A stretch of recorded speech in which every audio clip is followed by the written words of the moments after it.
May our prayers come before you, O God, as incense, and may your presence surround and fill us, so that in union with all creation we might sing your praise and your love in our lives. Amen.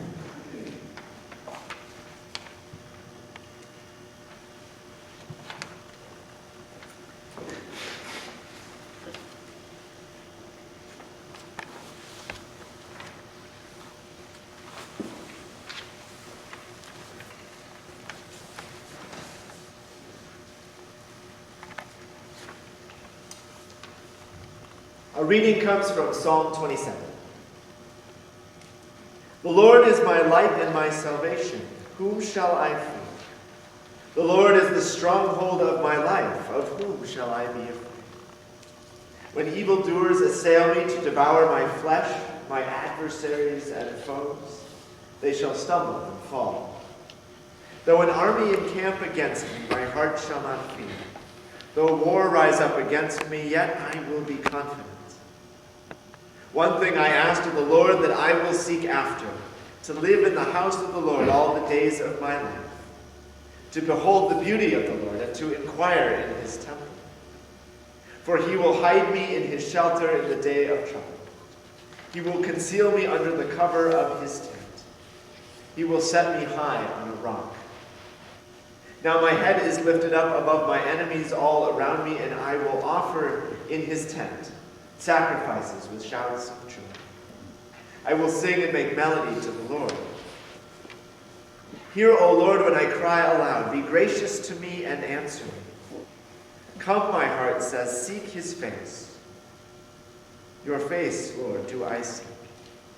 Do not hide your face from me. Do not turn your servant away in anger, you who have been my help. Do not cast me off. Do not forsake me, O God of my salvation. If my father and mother forsake me, the Lord will take me up. Teach me your way, O Lord, and lead me on a level path because of my enemies. Do not give me up to the will of my adversaries. For false witnesses have risen against me, and they are breathing out violence.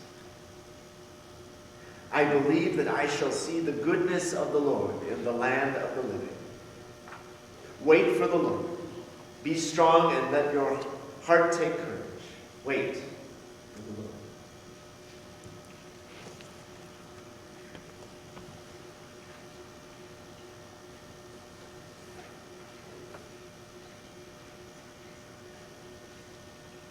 Several years ago, I attended the wedding of a friend, really.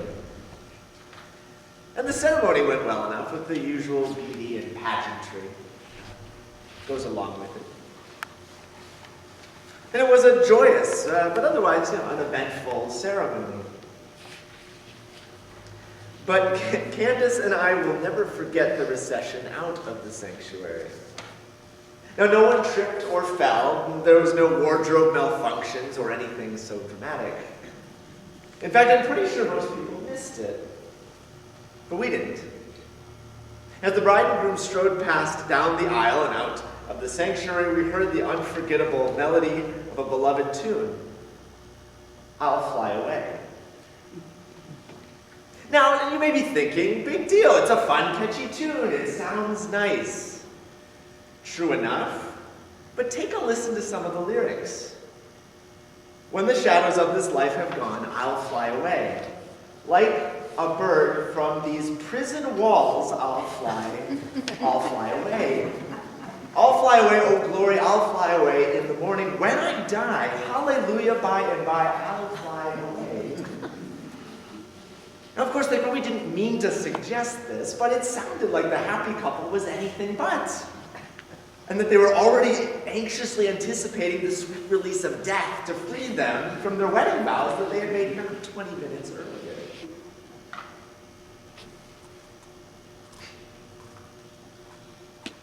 All joking aside, I think that's how we oftentimes as Christians think about the promises of God, and especially eternal salvation. Too often, belief in a life of faith is nothing more than a get-out-of-hell-free card, or a one-way flight away from this irredeemable and utterly corrupted planet filled with sin and darkness. Beam me up, God. I think that's why we as Christians often struggle to apply faith to our lives. If it's simply about punching our ticket for the proper destination, then our life is nothing but an 80 to 90 years spent in a waiting room, a holding tank, a sort of pre-purgatory. Or worse, waiting until your number is called at the DVS. I think all too often Advent can be that way too.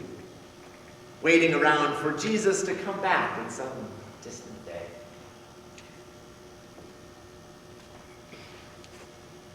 And the trouble is, this sort of thinking also assumes that there's nothing good or life-giving about the created world in which we find ourselves.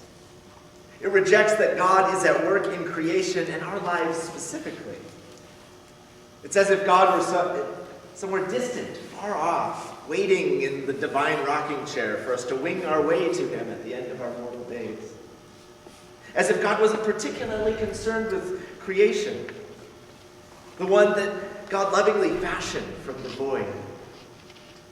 When we think this way, we miss the opportunity of finding God's grace in the here and now, of giving us some encouragement in our hoping and our waiting.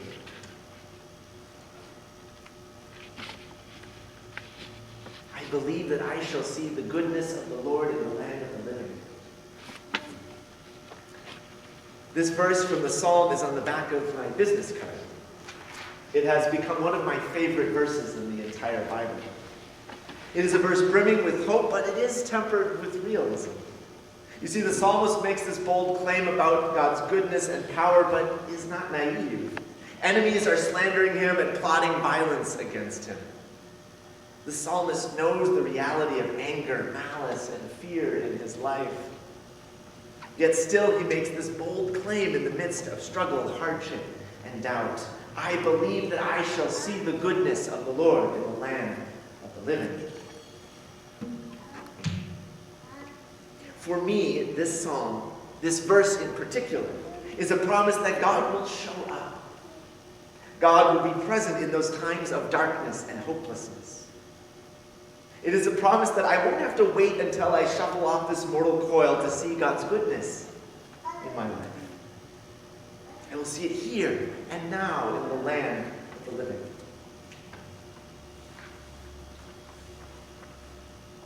Old Testament professor Amanda Benkhuizen put it well in her recent commentary on this psalm. Trust does not preclude lament. Confidence in God's ability to overcome the darkest of evils does not require holding back our tears, our disappointments, our deep longings for more from God. Faith does not rule out doubt. Both trust and lament are proper expressions of faith in the context of hardship and suffering, and often they go hand in hand. What they share in common is an unwavering conviction in the reality, in the goodness and the power of God, who is both worthy of our confidence, but also attentive to our cries for help.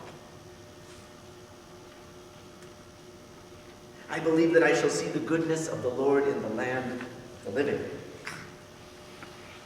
We can be confident of God's goodness because of the baby born to us in Bethlehem, because of God becoming flesh.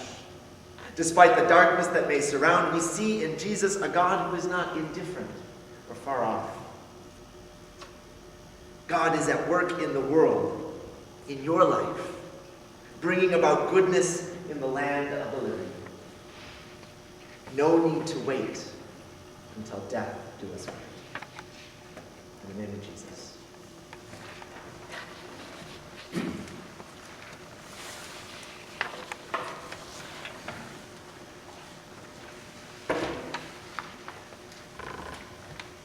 The light shines in the darkness, and the darkness does not overcome it. and the angel went from God to a town called Nazareth, to a woman whose name was Mary. The angel said to her, "Rejoice, O highly favored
faithful one, strong is your justice from the law.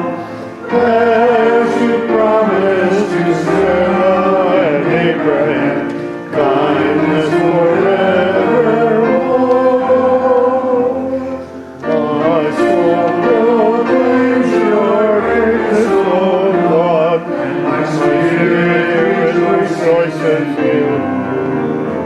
You have led all my journey, and has led all my life through.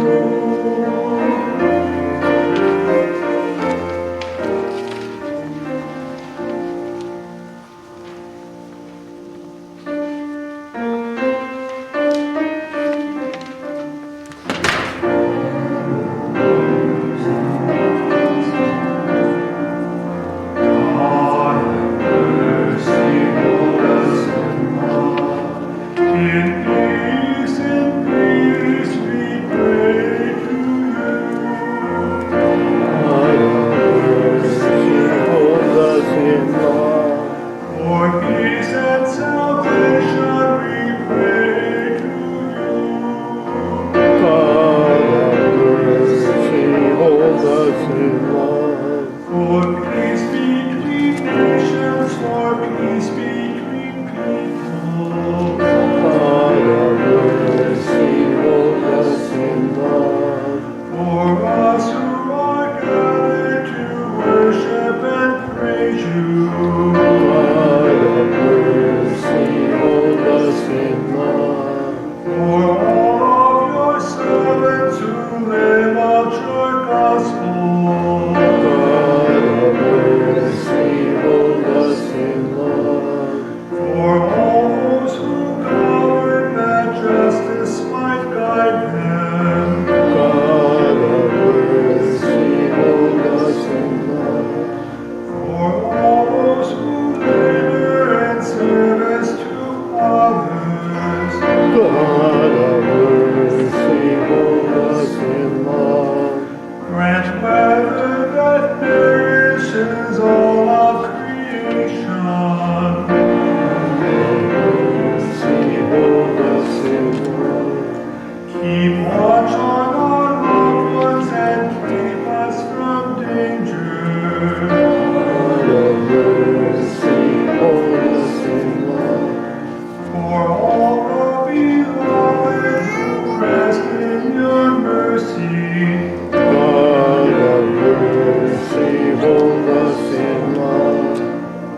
Help us, comfort us all of our days. Keep us, hold us, gracious God. Great and merciful God, source and ground of all goodness and life, give to your people the peace that passes all understanding and the will to live your gospel of mercy and justice. Through Jesus Christ our Lord. Amen. God, remember us in your love and teach us to pray. Father in heaven, hallowed be your name. Your kingdom come, your will be done, on earth as in heaven. Give us today our daily bread. Forgive us our sins as we forgive those who sin against us. Save us from the time of trial and deliver us from evil. For the kingdom, the power, and the glory are yours, now and forever. Let us bless our God. Praise and thanks to you. May God, Creator, bless us and keep us. May Christ be ever light for our lives. May the Spirit of love be our guide and path for all of our days.